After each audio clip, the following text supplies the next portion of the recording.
이 예배해 주시는 하나님의 말씀, 구약성경 사무엘상 30장 16절부터 20절까지의 말씀입니다. 구약 460쪽입니다.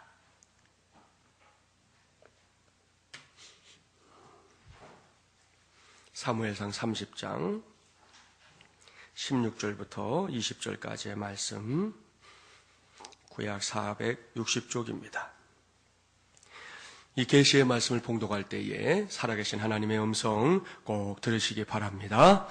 그가 다윗을 인도하여 내려가니 그들이 온 땅에 편만하여 블레셋 사람들의 땅과 유다 땅에서 크게 약탈하였으므로 말미암아 먹고 마시며 춤추는지라. 다윗이 새벽부터 이튿날 저물 때까지 그들을 치매 낙타를 타고 도망한 소년 400명 외에는 피한 사람이 없었더라. 다윗이 아말렉 사람들이 빼앗아갔던 모든 것을 도로 찾고 그의 두 아내를 구원하였고 그들이 약탈하였던 것 곧 무리의 자녀들이나 빼앗겼던 것은 크고 작은 것을 막론하고 아무것도 잃은 것이 없이 모두 다윗이 도로 찾아왔고 다윗이 또 양떼와 소떼를 다 되찾았더니 무리가 그 가축들을 앞에 몰고 가며 이르되 이는 다윗의 전리품이라 하였더라. 아멘. 기도하겠습니다. 하나님 나라 운동을 위한 마중물이 됩시다.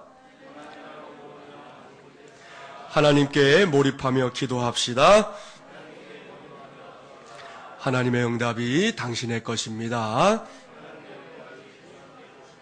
할렐루야. 오늘은 하나님 나라 운동을 위한 마중물이 되자 18번째 시간입니다.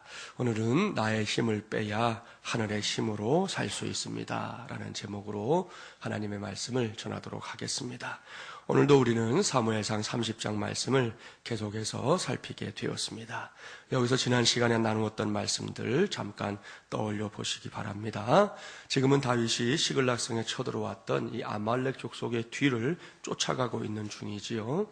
아말렉 족속이 다윗의 거처인 시글락성을 불태우고 그곳에 남아있었던 다윗과 그 수하들의 가족들을 몽땅 포로로 끌고 갔기 때문입니다.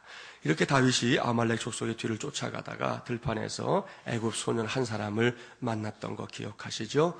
그는 원래 아말렉 사람의 종이었는데 병이 드니까 그 주인이 죽거나 말거나 신경 쓰지 않고 들판에 내버린 그런 사람이었습니다. 그런데 이렇게 버려진 사람을 다윗이 거둬주었지요. 며칠 동안 아무것도 마시지도 먹지도 못한 그 소년에게 먹을 것을 주어서 기력을 되찾게 해주었습니다. 참으로 귀한 일입니다. 지난 시간에도 말씀을 드렸지만 사람이 이렇게 누군가에게 사랑을 베풀고 이 친절을 베푼다는 것은 우리의 인생에 있어서 매우 중요한 일입니다. 요즘은 이러한 중요한 가치를 세상이 별로 생각하지 않지만 그분들이 생각을 하든 말든 이것은 매우 중요한 일이에요. 그것을 통해 우리는 얼마든지 이 상대방을 든든한 지원군으로 얻을 수 있습니다. 그 사람의 마음을 살 수 있지요. 오늘부터 시작된 새로운 한 주간을 살아가면서 우리 모두가 나 아닌 다른 사람들에게 이런 사랑 또 이런 친절 베풀며 살 수 있기를 바랍니다. 바로 거기에 하나님의 복이 임할 줄 믿습니다. 이 싱가포르라고 하는 작은 나라 알고 있으시지요? 이 싱가포르는 작지만 동시에 결코 무시할 수 없는 그런 나라이기도 합니다. 그런데 싱가포르는 주변 국가들에 의해서 종종 이 따돌림을 당하는 것으로 알려져 있습니다. 왠지 아십니까? 이 싱가포르이 주변국들의 어려움을 이용해서 자기의 이익을 챙겼기 때문입니다. 이 분노한 주변국들은 기회만 되면 교류를 끊으려고 합니다. 이러한 싱가포르는 우리나라 이 경주에 있는 최부잣집의 교훈에 귀를 기울여야 했습니다. 경주에 있는 최부잣집은 300년 동안 이 부를 이어온 아주 유명한 가문입니다. 그런데 그 가문의 가훈 중에 이 부자임에도 불구하고 그 가문이 갖고 있는 가문 중에 이런 가훈이 있어요. 흉년 때에는 남의 땅을 사지 않는다. 이게 그 가문의 중요한 가훈입니다. 요즘 재벌들이 그냥 동네 골목에 들어와서까지 상권을 장악해서 이 시장들이 무너져 내리는 오늘의 현실을 생각하면 참 이 최부잣집은 훌륭한 교훈을 갖고 있는 집이다라고 생각을 합니다. 한마디로 하면 남의 불행을 이용해서는 치부하지 않겠다는 거예요. 나름대로 정당하게 부도 쌓아야 되는 것이지, 다른 사람의 약점을, 다른 사람의 아픔을, 다른 사람의 불행을 가지고 부자가 되는 것은 그건 좋은 게 아니다. 그렇게 가르쳐 왔고요. 그 교훈을 잘 지킨 그 가문이 무려 300년 동안 그 부를 유지해 갈 수 있었다고 하니 참 대단한 일입니다. 이처럼 남의 아픔을 이용하지 않고 품어주는 것이 친절한 인격입니다. 그런데 이와는 정반대로 사는 사람들이 적지 않습니다. 미국 캘리포니아주에 가면 신문왕으로 불렸던 허스트라는 사람이 지은 거대한 저택, 이 허스트 캐슬이 있습니다. 허스트 캐슬은 1919년부터 무려 20년이나 걸려 지은 집으로 방만 160개가 넘는다고 그래요. 어마어마한 저택이죠. 그렇다면 이런 집을 다른 사람들을 섬기는 데 사용했으면 얼마나 좋았을까요? 현실은 그렇지 못했습니다. 결국 3대도 잊지 못하고 지금은 지나가는 사람들에게 $20 받고 구경시켜주는 관광지가 되고 말았습니다. 이처럼 친절을 모르고 자기의 아성만을 쌓아가는 인생은, 그리고 그러한 부는 결국 썩을 수밖에 없는 것입니다. 여기서 한 가지 알려드릴까요? 종종 사람들이 말할 때 그런 욕 하잖아요. 이 나쁜 놈, 나쁜 놈. 이렇게 말하는데요. 나쁜 놈이 어떤 사람인지 아세요? 여러분, 누구 보고 도대체 나쁜 놈이라고 그러세요? 나쁜 놈은요, 나쁜인 놈이 나쁜 놈이에요. 예? 나쁜인 놈이 나쁜 놈이라니까요, 정말로. 그러니까 나쁜 니은요, 니은은, 예? 누가 나쁜 니은요, 니은이겠어요? 예. 나쁜인 니은요, 니은이 나쁜 니은요, 니은이에요. 아시겠죠? 예. 나쁜인 사람이 바로 나쁜 사람이라는 거예요. 그러니까 이것을 기억하고 우리 마중물려란 가족들은 결코 이 나쁜 사람들이 되지 않기를 주님의 이름으로 축복합니다. 그렇습니다. 이렇게 본다면 친절은 건강한 인격을 만들어주는 인생의 틀이에요. 결코 비굴하거나 무례한 극단의 행동을 하지 않습니다. 어떤 사람은 너무 비굴하게 굴 때가 있어요. 하지만 성도는 하나님의 형상대로 지음받은 존재라는 사실을 항상 명심해야 합니다. 따라서 믿는 사람이 너무 비굴한 것은 옳지 못하는 거예요. 반대로 어떤 사람은 너무 무례합니다. 일종의 허세를 부리는 것이죠. 그 건강한 인격은 비굴도 무례도 아닌 이 친절한 마음을 보여주는 인격이라는 거 꼭 기억하십시오. 우리 모두가 다 하나님의 형상대로 지음받은 사람이기 때문에 상대방을 결코 숭배할 필요가 없어요. 사람은 절대로 숭배의 대상이 아닙니다. 그러나 존경하는 태도를 보이는 것은 항상 옳은 일입니다. 언제나. 사람에 대해서 가지는 우리의 생각이 숭배할 필요는 없지만, 그러나 그 사람을 존경하는 것은 마땅한 일이라는 거예요. 말하는 것이나 행동하는 것에 있어서 늘 존경을 표현하십시오. 서로 좀 친해졌다고 해서 상대방에게 함부로 말하는 것이, 혀끝이 짧아지는 것이 결코 좋은 일 아닙니다. 정당하게 상대의 문화에 대해서 존경해줘 보십시오. 그러면 상대도 우리를 존중해 줍니다. 이것이 친절의 힘이에요. 어느 한 형제의 그리스도인의 체험담을 들었는데요. 이 형제가 어느 날 시내에서 집으로 돌아오다가 길에서 고장난 차 한 대가 서 있는 것을 목격하고는 그 옆에다가 차를 세웠습니다. 무슨 일인가 하는 마음으로 차에서 내려 그 고장난 차에 다가가 보니 한 남자가 갑자기 멈춰선 차 때문에 애를 먹고 있었습니다. 함께 살펴보니 다른 것이 문제가 아니라 이 낡은 배터리가 방전이 되어버린 것이었어요. 주인공은 그 사람을 도와주려고 평소 알고 지내던 이 농장 근처에 있는 농장에 가서 연결 케이블을 빌려다가 자기 차의 배터리와 연결해서 시동을 걸 수 있게 도와주었습니다. 그러니까 그 사람이 너무 고맙다며 사례를 하고 싶어 했어요. 바로 그때 이 그리스도인 이 형제가 이렇게 한마디를 했습니다. 따로 제게 사례하실 것은 없습니다. 혹 다음에 오늘처럼 길을 가다가 고장난 차를 보게 되면 똑같이 도와주십시오. 그것이 오늘 제가 했던 호의를 갚아주시는 것입니다. 이렇게 일러주고는 이제 헤어졌습니다. 참 멋지잖아요. 그런데 그로부터 약 2주일 후에 참으로 신기한 일이 벌어졌습니다. 이 그리스도인 형제의 아버지가 집에서 80km 떨어진 이웃 도시의 경매장에 가셨다가 돌아오는 중에 그만 이 자동차 바퀴가 펑크가 나고 말았습니다. 연로하신 아버님은 몸이 워낙 허약했기 때문에 예비 바퀴가 있었지만 손수 그것을 갈아 끼울 만한 기력이 없었습니다. 그래서 길 한가운데 멍하니 서서 이러지도 저러지도 못한 채 쩔쩔매고 있었어요. 바로 그때 그 옆을 지나가던 차 한 대가 멈춰섰습니다. 차에서 내린 운전자는 가까이 다가와서 상황을 살피더니 어르신 잠깐만 기다려 주십시오. 제가 해보겠습니다. 그렇게 말하더랍니다. 이렇게 말한 그 운전자는 팔을 걷어붙이고 트렁크에 실려 있었던 예비바퀴를 꺼내서 기꺼이 이 펑크난 바퀴를 갈아주었습니다. 얼마나 고마운 일입니까? 너무나 고마운 나머지 어르신은 사례금을 좀 건네려고 했습니다. 하지만 그 운전자는 한사코 사양하면서 이렇게 말했다는 거예요. 어르신, 제게 아무런 사례를 하지 않으셔도 됩니다. 2주일 전쯤 저도 한 고마운 운전자로부터 도움을 받았던 적이 있었습니다. 저도 그분에게 사례금을 주겠다고 했는데요. 그분이 제 사례금을 받는 대신 이렇게 말했습니다. 이 다음에 길에서 고장난 차를 만나거든 그 차를 도와줌으로써 자신의 호의를 갚아달라고 말입니다. 그러니 저는 오늘 그 호의를 갚은 셈입니다. 그러니 아무런 염려 마시고 편안히 집으로 돌아가세요. 할렐루야. 사랑하는 여러분, 기가 막힌 일이지 않습니까? 이것이 바로 친절의 능력입니다. 저와 여러분의 삶 속에서도 이러한 친절의 능력이 확실하게 발휘되기를 간절히 바랍니다. 그래서 이전보다 더 풍성한 인생의 열매가, 또 여러분 때문에 여러분의 주변에 있는 사람들에게까지도 그 인생의 열매가 맺혀지는 것은 물론이고 그것을 거두는 것까지 함께 누리게 되기를 주님의 이름으로 축복합니다. 서로 축복할까요? 당신의 친절이 축복의 통로가 되기를 바랍니다. 그것이 바로 당신이 누릴 특권입니다. 할렐루야. 다윗이 지금 그러한 특권을 누리고 있는 거예요. 그 결과를 볼까요? 자, 오늘 본문 16절 17절 말씀 함께 봉독해 봅니다. 16절 17절입니다.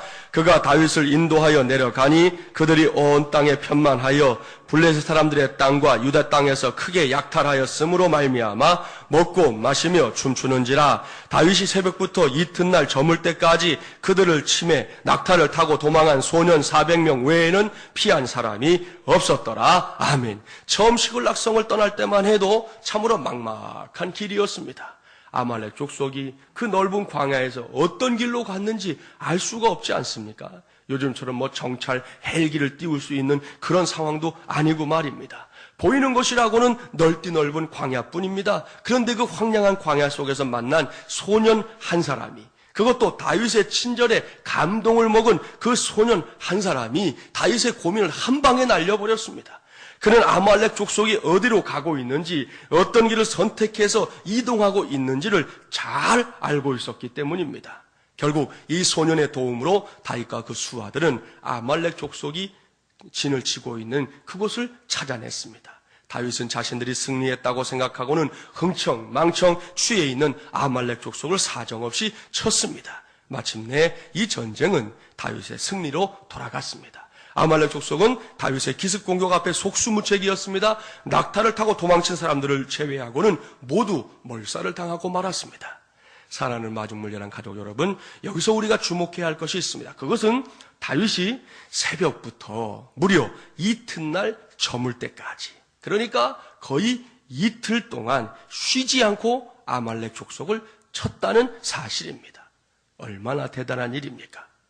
이것은 그저 다윗 혼자만의 힘이 아닙니다. 그가 대단하고 뛰어나서 혹은 지구력이 좋아서 이렇게 했던 것이 아니라는 거예요. 그가 몸보신을 잘했거나 평소에 운동을 잘했기 때문에 이렇게 할 수 있었던 것이 아닙니다. 여기서 우리는 오늘 제가 전하고 있는 말씀의 제목을 떠올려야 합니다. 나의 힘을 빼야 하늘의 힘으로 살 수 있습니다. 바로 이건 말입니다. 그렇습니다. 오늘 주신 말씀에서 다윗이 보여주는 모습은 철저하게 하나님께서 힘을 주셨기 때문에 가능했던 일이라는 말씀이에요. 오늘 우리 모두는 이것을 잊지 말아야 할 것입니다. 여기서 말씀을 한 곳 찾아보겠습니다. 본문의 주인공인 다윗의 고백이 담긴 구약성경 시편 29편 11절 말씀, 오늘 이 말씀을 여러분 모두의 말씀으로 꼭 삼게 되기를 바랍니다. 시편 29편 11절, 구약 822쪽입니다.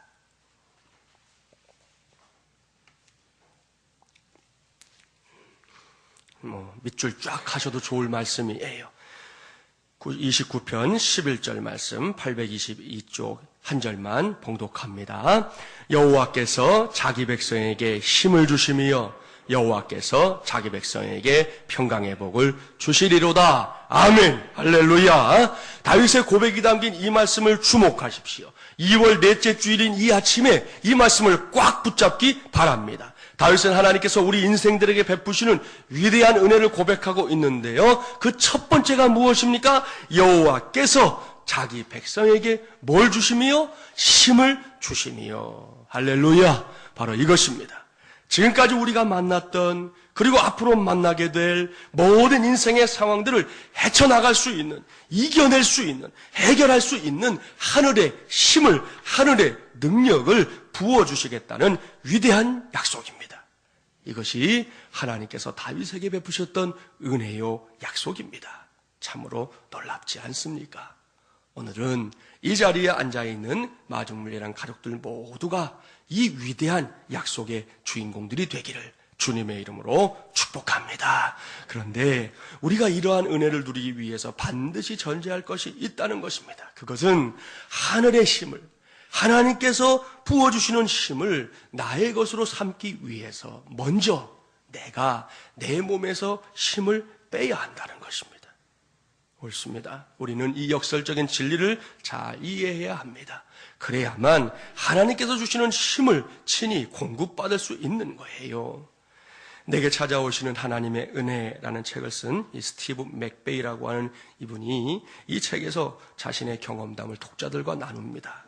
그는 예전에 양로원에서 일했던 적이 있었다고 그래요.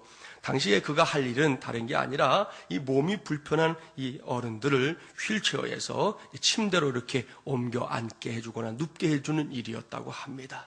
어느 날 저녁에 어떤 사람의 집에 가서 그를 침대에 이제 옮기게 되었는데요. 스티브는 마른 편이지만 이미 환자를 들어올리는 요령을 잘 터득하고 있었던 사람이었습니다. 휠체어 앞에 다가서서 이제 양 다리를 상대의 무릎에 대고 두 손으로 이제 그의 겨드랑이 밑을 잡아서 들어 올려가지고는 침대 위에서 휙 돌려 앉히기만 하면 되는 거예요. 그 요령을 이미 알고 있었습니다. 그런데 그날 만난 이 환자는 그렇게 마음먹은 대로 움직여지질 않았습니다. 왠지 아십니까? 그를 들어 올려 의자와 침대 중간쯤 이렇게 들어 올렸을 때에 그 환자가 도리어 이 스티브를 도우려고 했기 때문이라는 거예요. 그 환자는 나름대로 이 스티브, 자기를 도우러 온 사람을 또 자기도 돕겠다고 스스로 일어나 보려고 했던 것인데 그게 뜻대로 되질 않는 것이지요. 대신에 온몸이 나무 판자처럼 뻣뻣해져서는 두 팔이 양옆으로 미끄러지자 그는 넘어지지 않으려고 안간힘을 썼습니다. 그때 스티브가 놀라서 말했습니다. 힘 빼세요. 제가 안아드릴 거니까 제발 가만히 좀 계세요. 고함을 쳤지만 소용이 없었습니다. 그 환자는 계속해서 자기 스스로 일어나 보려고 버둥거렸습니다. 그 결과 스티브는 그를 더 이상 버티지 못하고 함께 마루에 쓰러지고 말았습니다. 그 후 며칠 동안 그분을 달래려고 무척이나 애를 썼지만 그 환자는 다음부터는 스티브를 자기 근처에 얼씬도 못하게 했다는 것이에요. 그가 스티브를 도와주려고 스스로 움직이려고만 하지 않았던들 문제가 될 것은 조금도 없었는데 말입니다. 사랑하는 여러분, 무엇이 문제인지 아시겠지요? 바로 여기에 오늘 우리가 배워야 할 것이 있습니다. 하나님께서 주시는 힘을 공급받으며 살려고 하면 스스로 자족해왔던 방책이나 생활 방식에 의지하는 것을 자꾸만 버려야 합니다. 물론 여태껏 그런 방식으로 살아왔기 때문에 그것들을 포기하는 게 쉽지 않아요. 이미 내 몸에 너무 많이 배어있는 것들을 내려놓는 게 절대로 쉽지 않습니다. 그러나 그렇게 고집을 피우는 한 우리는 하나님께서 주시는 하늘의 힘을 공급받지 못하고 그저 내 힘만 의지하고 살다가 결국은 넘어지고 말 것입니다. 스티브는 바로 이 점을 배워야 한다고 당부하고 있는 것이에요. 그것을 배우고 나면 우리는 하나님께서 우리를 위해 준비하신 것들을 하늘의 힘을 통해 공급받게 될 줄 믿습니다.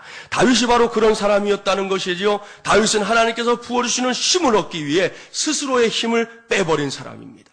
골리앗과의 싸움을 떠올려 보십시오. 그야말로 다윗이 자신의 힘을 내려놓고는 오로지 하나님이 주시는 힘으로 물맷돌을 날린 사건 말입니다. 다윗은 그 말도 안 되는 싸움에서 당당히 승리했습니다. 이번에도 마찬가지입니다. 그는 아말렉과의 전쟁에서도 자신의 힘을 뺐습니다. 그랬더니 하나님께서 힘을 주셨어요. 이틀 동안이나 전투를 치렀지만 결코 지치지 않게 해주셨습니다. 저는 지난 주간을 보내면서 이러한 하나님의 말씀이 결코 이 성경에 있는 문자에 머무는 것이 아니라 오늘 우리 시대에도 여전히 일어나고 있는 하나님의 사건이라는 사실을 아주 확실하게 확인할 수 있었습니다. 지난 수요일 오전 10시 42분이었습니다. 집사님 한 분이 제게 메시지를 보냈어요. 그 내용은 이것입니다. 정답은 우리 교회에 있는데... 아침부터 뉴스보다 얼굴에 미소가 지어지네요. 크크. 뜬금없는 메시지에 저는 무슨 말이냐 하고 물었습니다. 그랬더니 저에게 이 네이버라고 인터넷에 있는 이 포털 사이트의 이 홈페이지 중에서 한 페이지를 요즘은 이제 이 스마트폰에서 캡처라고 해서 그 화면을 딱 저장할 수가 있거든요. 그걸 캡처해가지고 보내주었습니다. 같이 볼까요? 예. 나왔는데 잘 보이시나 모르겠네. 저쪽에 왼쪽에 있는 그 내용을 보려고 합니다. 자, 타이틀이 나왔죠? 10년 만에 찾아온 사만사원. 다시 찾아온 이유는 물음표. 이걸 보내준 다음에 다시 메시지가 들어왔어요. 정답은 우리 교회에 있는데 아침부터 뉴스보다 얼굴에 미소가 지어지네요. 크크. 저는 곧 답을 해주었습니다. 우리 하나님이 정말로 멋쟁이시라고 말입니다. 이렇게 메시지를 주고받은 다음에 제가 또 궁금해졌어요. 뭐라고 돼 있길래 이분이 이걸 나한테 보냈나? 좀 더 찾아봤더니 이런 기사가 나오더라고요. 올겨울 강추위가 유난합니다. 열흘간 강추위가 지속됐지만 한파는 수그러들 기미가 보이지 않습니다. 특히 우리나라 겨울 날씨의 대표적인 사만사온, 더 이상 보기 힘들어진 걸까요? 한 번 한파가 찾아오면 일주일 이상 지속되면서 사만사온이란 말이 무색해졌습니다. 이것은 2011년, 그러니까 작년 1월 6일 YTN 뉴스 기사입니다. 그런데 그 밑에 바로 이런 기사가 실려 있었습니다. 카페 건 2011년 1월이에요. 내일 아침에는 오늘보다 기온이 더 떨어지면서 이번 한파가 절정을 보이겠습니다. 하지만 사만사온 현상이 주기적으로 반복되면서 추위가 오래가지 않고 내일 낮부터 누그러진다는 예보입니다. 이번 겨울 들어 강추위는 주기적으로 반복되고 있습니다. 겨울 날씨의 특징인 사만사온이 10여 년 만에 나타나는 셈입니다. 할렐루야. 이것은 2012년 1월 11일 YTN 뉴스 기사입니다. 그리고는 그 다음 기사가 이어집니다. 2011년 방송국은 겨울철 사만사온 현상이 몇 년간 사라졌다고 보도했다. 그러나 1년 후인 2012년에는 사만사온이 10여 년 만에 나타났다고 이야기한다. 사만사온은 어디로 사라졌다 다시 나타나는 것일까? 사만사온 현상이 나타나는 이유는 뭘까? 사랑하는 마중물려랑 가족 여러분, 이 기사의 마지막 대목, 그러니까 사만사온은 어디로 사라졌다 다시 나타난 것일까? 사만사온 현상에 나타난 이유는 뭘까? 라는 질문에 대한 해답을 여러분은 알고 있습니까? 저는 알고 있어요. 마중물려랑 교회 때문인 줄 믿습니다. 마중물려랑 교회가 아직은 이 공간 하나만 사용해서 하나님을 예배하고 있기 때문인 줄 믿습니다. 나아가서 마중물려랑 교회 목사는 물론이고 성도들이 이 겨울에 어떻게 해야 주일을 더 행복하게 보낼 수 있을까? 우리에겐 무조건 하나님의 은혜가 필요하다라는 생각으로 하나님의 보좌를 붙잡았기 때문인 줄 믿습니다. 할렐루야. 사랑하는 마중물려랑 가족 여러분, 신앙생활은 이렇게 하는 것이에요. 자꾸만 나의 힘을 빼야 합니다. 신앙의 연륜이 쌓여가면 쌓여갈수록 나의 힘을 의도적으로라도 빼야 합니다. 물론 현실적으로는 이것이 쉽지 않다니까요. 도리어 신앙생활을 시작하던 그 시기에는 충분히 힘을 뺄 줄 알았는데, 그때는 주님밖에 없어요. 주님밖에 없어요. 그럴 줄 알았는데, 세월이 흘러가면서 언젠가부터 자기의 힘을 과시하려고 하는 사람들이 자꾸만 늘어가고 있습니다. 예수 믿은 10년, 20년, 30년이 계급장이 되어가지고 그 계급장을 인정해주지 않으면 화를 내는 사람들이 늘어가고 있습니다. 이것 때문에 오늘날 교회가 시끌시끌합니다. 차범이 끊기질 않습니다.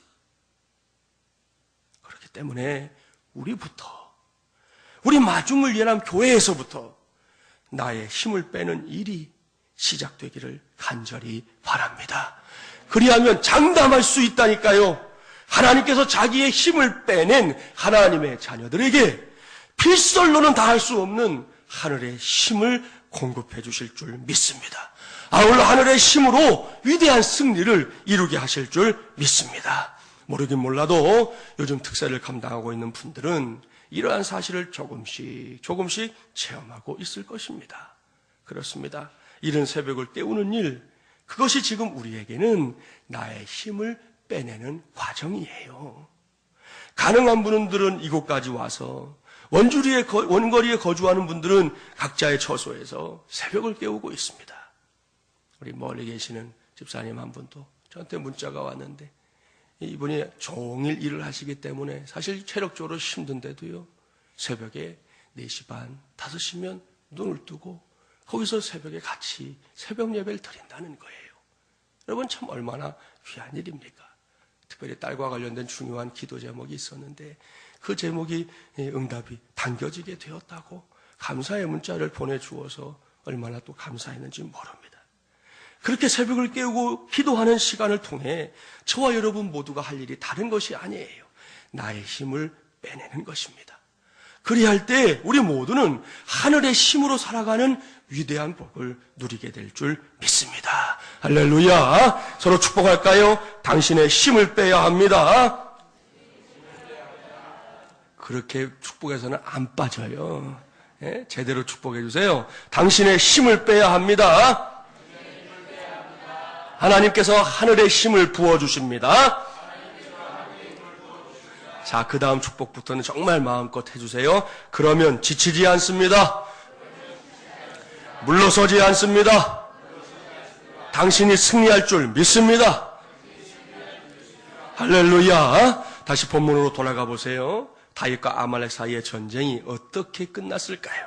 자, 본문 18절부터 20절까지의 말씀, 다윗과 아말렉 사이의 전쟁의 결말을 보겠습니다. 18절부터 20절 함께 봉독합니다. 다윗이 아말렉 사람들이 빼앗아갔던 모든 것을 도로 찾고 그의 두 아내를 구원하였고 그들이 약탈하였던 것, 곧 무리의 자녀들이나 빼앗겼던 것은 크고 작은 것을 막론하고 아무것도 잃은 것이 없이 모두 다윗이 도로 찾아왔고 다윗이 또 양떼와 소떼를 다 되찾았더니 무리가 그 가축들을 앞에 몰고 가며 이르되 이는 다윗의 전리품이라 하였더라. 아멘. 사랑하는 여러분, 이 말씀을 다윗의 입장에서 꼭 볼 수 있기를 바랍니다. 오늘로 우리는 3주째 사무엘상 30장 말씀을 살피고 있는 중인데요. 그동안 다윗의 마음고생이 어땠을까요? 벌써 시커멓게 타고 죄만 남았을 거예요. 이미 망명자의 신세 아닙니까? 자기 동족인 이스라엘 백성들에게 창을 겨눌 뻔 했었습니다. 간신히 집으로 돌아왔는데 성이 다 불타버렸습니다. 가족들이 행방불명입니다. 이렇게 자기 가족 걱정에 여념이 없을 상황인데 부하들 역시 가족들이 행방불명된 상황 속에서 다윗을 원망합니다. 심지어는 죽이려고 달려들 정도였습니다. 다행히도 하나님의 은혜로 전열을 정비하고 아말렉 족속을 따라잡기 위해 쉼없이 달려올 수 있었습니다. 마침내 아말렉 족속과의 전쟁에서 다윗이 승리하고 있습니다.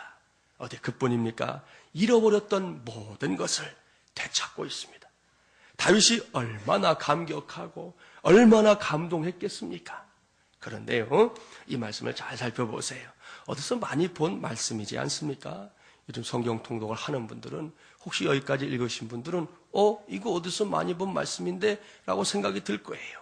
사무엘상 7장이에요. 사무엘상 7장에는 에베네셀의 역사가 기록되어 있습니다. 에베네셀이 무엇인지 아시죠? 하나님이 여기까지 우리를 도우셨다. 도움의 돌이라는 뜻의 기념비 아닙니까? 기억하시죠? 사무엘이 블레셋과의 전투에서 이스라엘 백성이 승리하게 되니까 미스바와 센이라고 하는 그 지역 그 사이에 기념비를 세우고 그 기념비에 붙인 이름이 에벤에셀이에요. 그런데 사무엘상 7장을 계속해서 읽어보면 에벤에셀이 세워진 이후에 이스라엘이 누렸던 놀라운 복이 기록되어 있어요. 자, 한번 찾아볼게요. 같은 말씀이니까요. 사무엘상 7장 13절 14절 말씀이 바로 그 복의 목록입니다. 사무엘상 7장 13절 14절 418쪽 13절과 14절 두 절만 함께 봉독해 보겠습니다. 418쪽입니다. 함께 봉독해 볼까요? 이에 블레셋 사람들이 굴복하여 다시는 이스라엘 지역 안에 들어오지 못하였으며 여호와의 손이 사무엘이 사는 날 동안에 블레셋 사람을 막으심에 블레셋 사람들이 이스라엘에게서 빼앗았던 성읍이 에그론부터 가드까지 이스라엘에게 회복되니 이스라엘이 그 사방 지역을 블레셋 사람들의 손에서 도로 찾았고 또 이스라엘과 아모리 사람 사이에 평화가 있었더라. 아멘. 할렐루야. 보십시오. 오늘 우리는 자신의 힘을 빼고 하늘의 힘으로 살았던 다윗을 만나고 있는 중입니다. 그 다윗이 누렸던 복이 사무엘 시대에도 이스라엘 백성들이 누렸던 복으로 확인되고 있습니다. 특별히 여기서 볼 수 있는 첫 번째 복을 주목하십시오. 그 복은 다른 것이 아니라 회복이에요. 이스라엘이 블레셋에게 빼앗겼던 성읍들이 있었는데 그 성읍들 가운데 에그론부터 가드까지 되찾는 회복의 역사가 일어났다고 성경은 기록하고 있습니다. 참으로 신바람 나는 일이지 않습니까? 여기서 우리는 구약의 제사 가운데 이 속건제라는 제사를 떠올려야 합니다. 속건제는 모세의 율법에 따르면 하나님의 성물이나 사람에게 해를 끼치는 죄를 범했을 경우에 그 죄를 용서받기 위해 하나님께 드리는 제사 혹은 예물을 가리키는데요. 레위기 6장 5절과 6절 말씀에 따르면 이때 죄를 범한 자는 하나님께 제사를 드리기 전에 먼저 피해자에게 피해물 외에 별도로 5분의 1을 배상금조로 더 주도록 법이 정해져 있는 것을 볼 수 있습니다. 이런 관점에서 본다면 속건제는 일종의 이 보상 행위라고 말씀드릴 수 있어요. 오늘의 본문을 보십시오. 다윗이 그 속건제의 복을 누리고 있는 거예요. 하나님께서 앞서 사무엘 시대에 속건제의 복을 부어주셨습니다. 그 결과는 빼앗겼던 성읍들이 회복되는 놀라운 복이었습니다. 이제는 그 복이 다윗에게도 부어지고 있는 것이지요. 어디 다윗뿐입니까? 다윗과 함께 있는 다윗의 수하들에게도 동일한 복이 더해지고 있는 것입니다. 이제는 오늘 주신 말씀대로 나의 힘을 빼고 하늘의 힘으로 살아가기를 소원하는 저와 여러분에게 그러한 속건제의 복이, 회복의 복이 차고 넘치도록 부어지게 되기를 간절히 바랍니다. 이를 위해 말씀드립니다. 하나님께서 주신 것들을, 이미 누리게 하신 것들을 할 수 있는 한 빼앗기지 마시기 바랍니다. 이미 빼앗겨버린 그 무엇인 것 있습니까? 그렇다면 이번 제2차 특세를 통해 다시금 되찾는 은혜를 꼭 누리게 되기를 주님의 이름으로 축복합니다. 이것이 속건제의 은혜요, 회복의 은혜입니다. 이러한 은혜를 아주 독특하게 누린 사람이 있어요. 미국 최고의 갑부였던 록펠러, 많이 들어보셨죠? 그는 50대에 이르자 어린 시절부터 꿈꾸던 세계 최고의 부자가 되고 있었습니다. 그러나 바로 그 무렵 전에 예기치 않았던 병마가 이 사람을 덮쳐버렸어요. 오로지 사업밖에 모르고 30여 년간 몸을 혹사한 결과였습니다. 승리자로서 뉴욕에 입성한 2년 동안 그의 건강은 매우 악화되어 가고 있었습니다. 기관지, 신경계통에 문제가 생겼고요. 위궤양도 크게 앓고 있었습니다. 또한 불면증에 시달리고 있었고 소화불량은 중증이었습니다. 입원해야 할 지경에까지 이르렀을 때 그는 몇 조각의 비스킷과 물로 식사를 대신할 수밖에 없었습니다. 점점 사람이 미이라처럼 변해가는 자신의 모습을 보면서 이 세계 최고의 부자는 밤잠을 이룰 수가 없었습니다. 하루에 100만 달러씩 벌어들이는 그의 수입도 아무런 소용이 없는 거예요. 어려서부터 돈을 위해 살아온 그였지만 결코 돈이 인생의 전부가 될 수 없다는 것을 그는 그제야 깨닫게 되었습니다. 정밀 진단 결과 병원에서는 록펠러에게 1년 이상 살지 못할 것이라는 사형 선고를 내렸습니다. 그러자 언론은 록펠러의 죽음을 걱정하는 게 아니라 그 많은 재산이 도대체 누구에게 돌아갈 것인가에 대해서 비상한 관심을 보였습니다. 그러니 억만장자 록펠러는 더 이상 행복하지 않았습니다. 그의 얼굴은 딱딱하게 굳어버렸습니다. 무서운 고통 속에서 밤잠을 이루지 못하던 이 부자는 삶과 죽음에 대해서 진지하게 생각하기 시작했습니다. 록펠러는 자신이 운영하고 있었던 이 스탠더드 오일 회사에 대해 굳게 쥐고 있었던 고삐를 서서히 놓기 시작했습니다. 그러면서 그는 하나님께 자신의 건강을 돌려달라고 간절히 기도했습니다. 하나님, 부디 제 건강을 돌려주십시오. 오래 살고 싶어서가 아니라 지금까지 제가 벌어들인 돈을 세상을 위해 보람있게 쓰고 싶어서입니다. 그렇게 기도했더니 하나님께서 그 기도에 응답해 주셨어요. 록펠러는 이전의 건강한 몸을 되찾아갔습니다. 생활도 점점 건강해져서 잠도 잘 자게 되고 음식도 잘 먹게 되었습니다. 그의 가장 큰 변화는 얼굴에 나타났습니다. 미소를 되찾게 되는 것이지요. 한 번은 록펠러가 건강검진을 위해서 휠체어를 타고 이제 병원을 앞을 로비를 지나갈 때인데 액자에 걸려있는 글귀를 보았어요. 주는 자가 받는 자보다 복이 있나니. 성경 말씀을 읽는 순간 그는 마음속에서 울림이 생기면서 눈물이 쏟아졌습니다. 선한 기운이 온몸을 감쌌고 그의 눈은 지그시 감겨 생각에 잠겼습니다. 그는 그 일을 계기로 이제 자선사업을 위해 주변을 정리하기 시작했습니다. 신규 사업 더 이상 벌이지 않고 자신이 갖고 있는 많은 권한들을 임원들에게 넘기는 작업에 착수했습니다. 나아가서 그는 자선사업을 어떤 방식으로 할 것인가에 대해서도 많은 시간을 할애해서 골똘히 생각했습니다. 그 결과 록펠러는 본격적인 자선사업에 뛰어들었는데요. 맨 처음에 교육 쪽에 눈을 돌렸어요. 무려 24개 종합대학을 후원했는데 존스 홉킨스 대학, 유명한 대학이죠. 예일 대학, 하버드 대학, 컬럼비아 대학, 시카고 대학 등등이 여기에 포함되었습니다. 1901년에 문을 연 이 록펠러 의학연구소는 황열병의 백신과 소아마비, 폐렴 백신을 개발하는 등 중요한 의학적 성과를 거두었고요. 이 연구소에 몸담았던 의사들 중에 19명이 노벨상을 수상하는 기염을 토해냈습니다. 이렇게 사형 선고를 받고 난 후에 열심히 살았던 록펠러, 50대에 앞으로 1년밖에 살지 못할 것이라는 선고를 받았는데요. 여러분, 너무 바빠서 죽지를 못했어요. 죽을 줄 알았는데 너무 바빠서 죽지를 못했어요. 언제 세상 떠났는지 아세요? 요새 9988이란 말이 있죠. 99세까지 팔팔하게.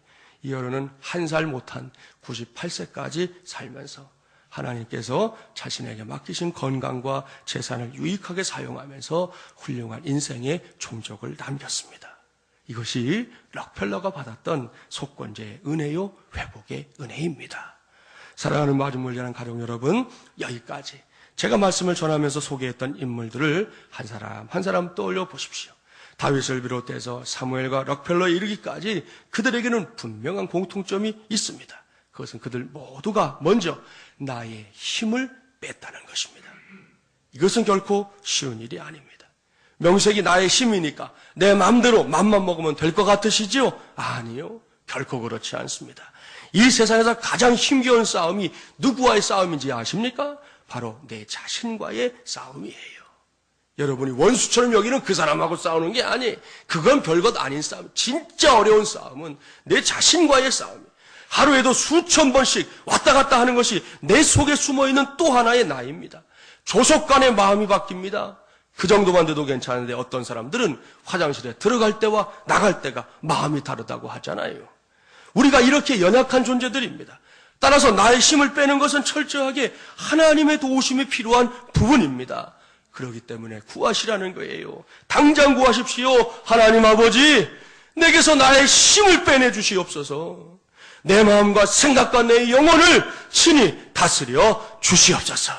우리 하나님의 응답이 저와 여러분, 우리 모두와 함께 하기를 주님의 이름으로 축복합니다. 그런 다음에 그들은 하늘의 힘으로 살았습니다. 이건 역시 하나님께서 주도하시는 역사입니다. 구하십시오. 당장 구하십시오. 하나님 아버지, 자기 백성에게 힘을 주신다고 하셨지요. 말씀하신 것은 꼭 지키시지요. 내게 하늘의 힘을 부어 주시옵소서. 하늘의 힘을 제대로 사용하며 살게 하여 주시옵소서. 이러한 우리의 기도에도 하나님께서 응답하실 줄 믿습니다. 오늘 이 우리가 이렇게 살기를 힘쓰면 그 다음에 우리의 삶에 찾아올 분명한 은혜가 있어요. 그것은 속건제의 은혜입니다. 회복의 은혜입니다. 사랑하는 여러분, 건강에 문제가 있습니까? 나의 힘을 빼면 회복의 은혜가 여러분을 덮어버릴 줄 믿습니다. 가정이나 사업에 물질의 문제가 있습니까? 나의 힘을 빼면 속건제의 은혜가 여러분 모두에게 임하게 될 것을 분명히 믿습니다. 취업의 일로 어려움이 있습니까? 나의 힘을 빼면 친히 열린 문으로 나아가게 하시는 회복의 역사가 나타나게 될 줄 믿습니다. 막혀있는 문제들이 있습니까? 나의 힘을 빼면 막힌 것을 뚫게 하시는 회복의 은혜가 임할 줄 믿습니다. 자녀들로 인해 애간장이 녹고 있습니까? 나의 힘을 빼면 그 자녀들로 인해 하나님께 영광을 돌리게 되는 회복의 은혜가 여러분의 가정 속에 나타나게 될 줄 믿습니다. 오늘 이 시간 이러한 믿음으로 무장하십시오. 특별히 이어지는 제2차 특세를 통해 나의 힘을 빼야 하늘의 힘으로 살 수 있다는 이 영적인 식을, 하나님의 식을 확실하게 체험하며 살아가는 저와 여러분이 되기를 주님의 이름으로 간절히 축원합니다. 기도하겠습니다. 하나님 아버지, 오늘도 주님의 날 허락하셔서 우리 성도들 주일 범하지 않고 성수주일하며 여기까지 오게 해주신 거 감사합니다. 하나님 아버지, 오늘도 우리는 하나님 나라 운동을 위한 마중물이 되고자 우리 자신을 준비해가는 과정에 있습니다. 오늘 주신 말씀을 꼭 기억하게 하여 주시옵소서. 나의 힘을 빼야 하늘의 힘으로 살 수 있습니다. 우리가 착각하는 것은 나의 힘을 뺄 줄은 모르고 하늘의 힘만 구하면 되는 것으로 착각하는 것이 우리의 착각입니다. 오늘 말씀을 통해 깨닫게 하여 주시옵소서. 하늘의 힘으로 사는 것만이 이 험한 세상에서 승리하는 길입니다. 이를 구하되 먼저 나의 힘을 빼내가기를 구하여 하나님 앞에 응답받는 하나님의 종들 되게 하여 주시옵소서. 건강의 문제도, 물질의 문제도, 취업의 문제도, 자녀손들의 문제도, 우리가 갖고 있는 아파하는 여러 가지 일들도 나의 힘을 빼야만 거기에 회복의 은혜가 임하고 하늘의 힘으로 사는 길이 열려진다는 사실을 결코 잊지 않는 우리 모두 되게 하여 주시옵소서. 특별히 이번 특세는 우리 안에서 내 힘을 빼는 과정입니다. 우리 모두가 계속해서 새벽을 깨어가며 나의 힘을 빼는 데에 전심전력하게 하여 주시옵시고, 우리가 그리할 때 하나님이 어찌 역사하는지, 어떠한 속건제의 은혜가, 어떠한 회복의 은혜가 나의 삶에, 우리의 가정과 우리의 직장, 사업장, 내 삶의 자리에 일어나는지 목격하는 하나님의 종들 되게 하여 주시옵소서. 예수님의 이름으로 기도하옵나이다. 아멘.